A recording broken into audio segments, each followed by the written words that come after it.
I've always been fascinated by the conversation between aviation and watchmaking. As one moves forward, so does the other. Advancements in military and commercial aviation wouldn't have been possible without precision timekeeping devices. In other words, the wristwatch.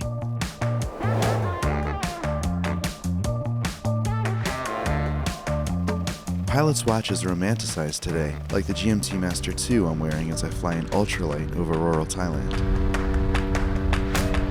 But it wasn't always that way. The birth of aviation in Thailand dates back to 1911, when visiting Belgian pilots demonstrated at the first ever air show in Siam. King Rama VI was so impressed that he sent several senior Thai military officers to Europe to train as pilots. That was the beginning of what ultimately became the Royal Thai Air Force, one of the first in all of Asia. And now it's the most powerful force in Southeast Asia. The humble wristwatch made every aviation milestone possible. I'm taking to the skies to visit my friend and mega collector Andy Talley. I've known him for about a decade. In fact, one of the very first stories I wrote on Hodinkee was about a piece in his collection, a Longines retail display case from the brand's heyday. Andy's collection of pilot's watches dates back to the 20s and is one of the most interesting I've ever seen. It truly illustrates the evolution of the pilot's watch, and we're coming in hot to take a closer look.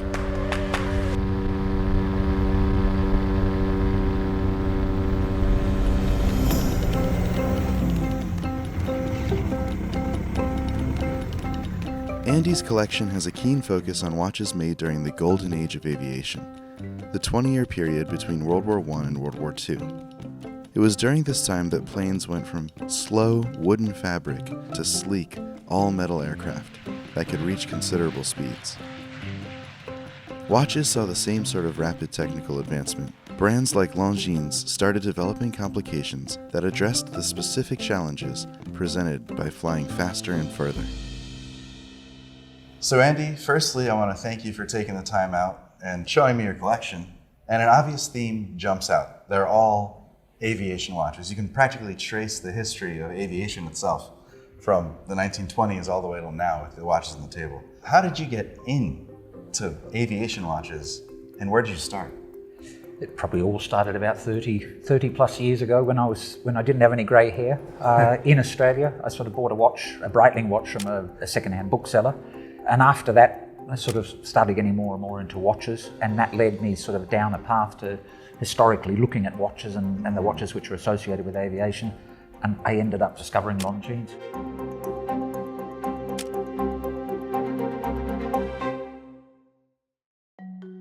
In 1929, Captain Philip Van Horn Weems, with the help of Longines, introduced the second setting watch. The design added a rotating inner dial that allowed the pilot to set the second hand to a precise navigation point. It gave pilots a more accurate reading when plotting risky courses, like an aerial Antarctic expedition. This is actually an expedition watch, which was supplied to Admiral Byrd in his second Antarctic expedition. The red star sort of an indicator of sidereal time. So it comes from actually the Latin word sidus, which meant star, so star time essentially. He ordered it and took it on his mission. And actually later on I discovered the original flight log which came with the piece. Basically. So this watch has been to the South Pole or Antarctica? It's been a very long way south basically. What about this? This is smaller, right? So this also has a crest on the dial, which I'll let you speak to, and it looks almost new old stock. It's in immaculate condition. This one bears the crest of the United States Naval Academy, located in Annapolis. Yeah. It was the new second setting version of the watch, which essentially they'd gone from a rotating in a chapter in the earlier model, which only Longines made the larger watch, and then there were a number of manufacturers. There was Omega, Zenith, Movado, and Longines made other iterations of the watch, but it was essentially with a turning bezel. A much smaller watch. A lot of them were supplied to military application. This watch heralds from about 1937. This one was a little bit unusual because at the 6 o'clock position you have a thumb lock, which essentially could be pressed and then you could turn the bezel. Right. Would this have been presented to a graduate? I would imagine it probably was available for purchase through the training academy. Right. Weems had offered his training services extensively throughout his entire lifetime to the American government. So to make it clear, Weems, the man behind these watches, was faculty at the Naval Academy. Well, I think he's probably considered to be the grandfather of the GPS system. Yeah. He was in charge of aerial navigation and probably the Grand Master.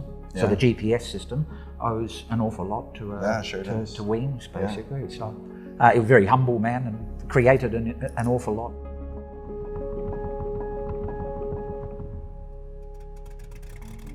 After the First World War, watches started to act as a tool beyond timekeeping in the cockpit. Plotting out their estimated positions using a technique called dead reckoning was the only way for pilots like Charles Lindbergh to navigate. Lindbergh saw the value of the watch in this equation and collaborated with Weems to build on the design by adding an ability to measure direction based on the angle of the sun, calling it the hour angle watch. Longines officially released the hour angle in 1931, and it quickly became the preferred timekeeping tool for navigators and pilots.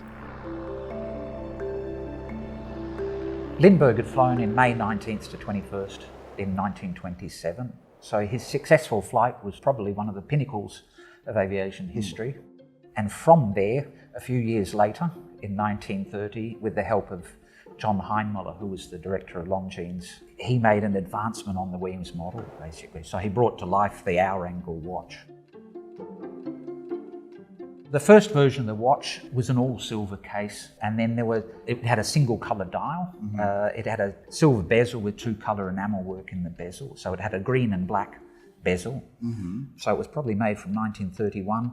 The last piece I've got is about 1946. Which would be around this time. Around that so time. 31 to 46. And what had essentially changed is they'd changed the bezel font. Originally had been changed from an open to a closed 4. Then they changed the dial from a single colour dial, which was black, to a blue and black dial. Right. And then they changed the bezel to a blue and black bezel, so it made it a little bit more legible. More contrast, yeah. More contrast. And essentially, the profile of the case had changed, right? Yeah. So you have a silver is a very, very flat case. This last version is actually a very rare silver version, which was supplied in about 1942.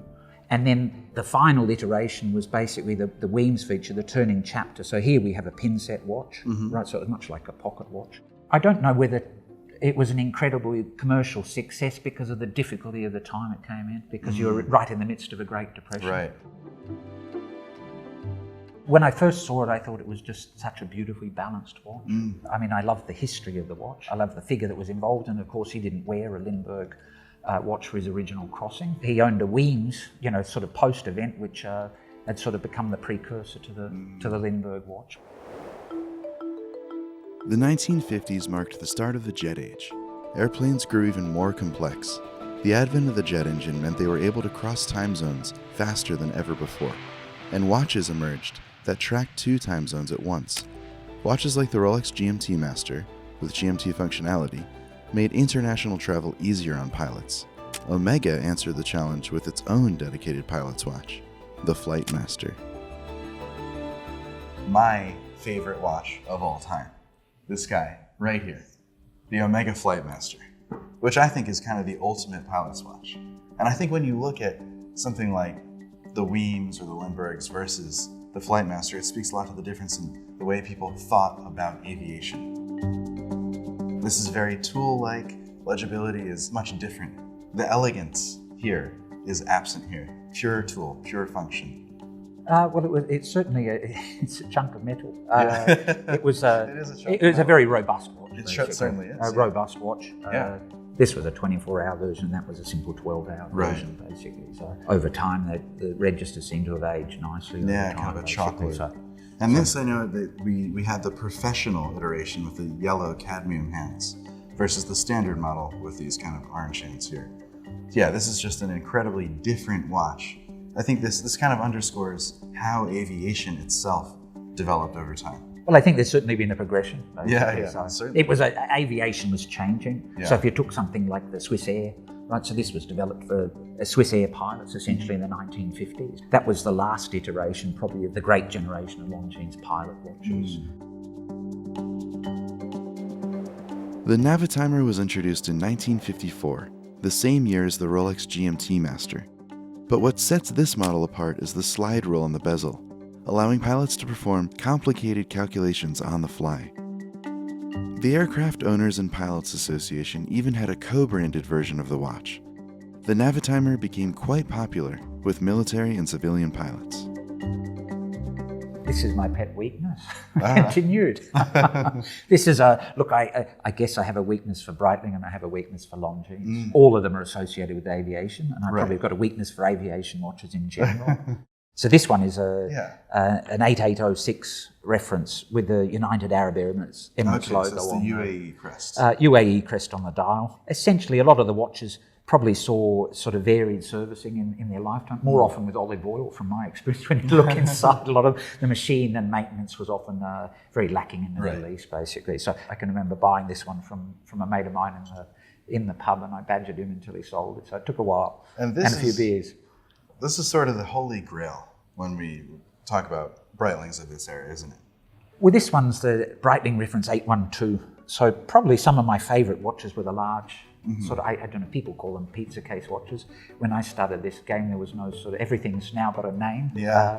Probably myself included. Right? But this was one of the large case watches. This is one of the rarer executions with it had a manual wiring caliber. Incredible contrast, a GMT function on the watch, a turning chapter. And fortunately, I managed to find a bag that sort of match up with the inner chapter in terms of the colour contrast. So it seems to blend in nicely. Originally, they would have had a blue and gold sort of insert, and this one's nice. The blue seems to age to a brown. So, yeah, that is. It's very visually striking. So that really, I mean, we walked kind of through the early days of aviation all the way up to more or less the golden age in modern aviation.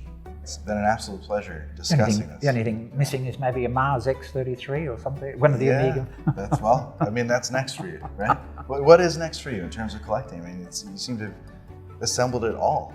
I think when you're passionate about anything, if you love something, follow it quite deeply. So a lot of my watches, I've gone and collected additional information concerning flyers or photographs from the time period to try and sort of piece it together and put together what I consider a complex jigsaw puzzle. For me, the ultimate thing would be to probably put it on loan to a museum. Well, I mean, to me, this experience is like visiting a museum here. So this is an incredible opportunity to see everything splayed out here at once. It's magnificent. And I want to thank you for that opportunity. Thank you.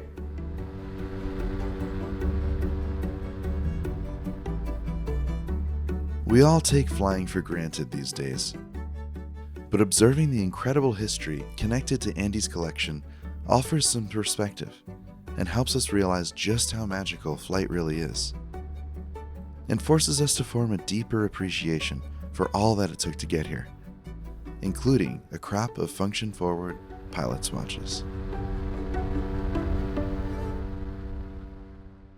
On the next Watches in the Wild, we visit a box factory.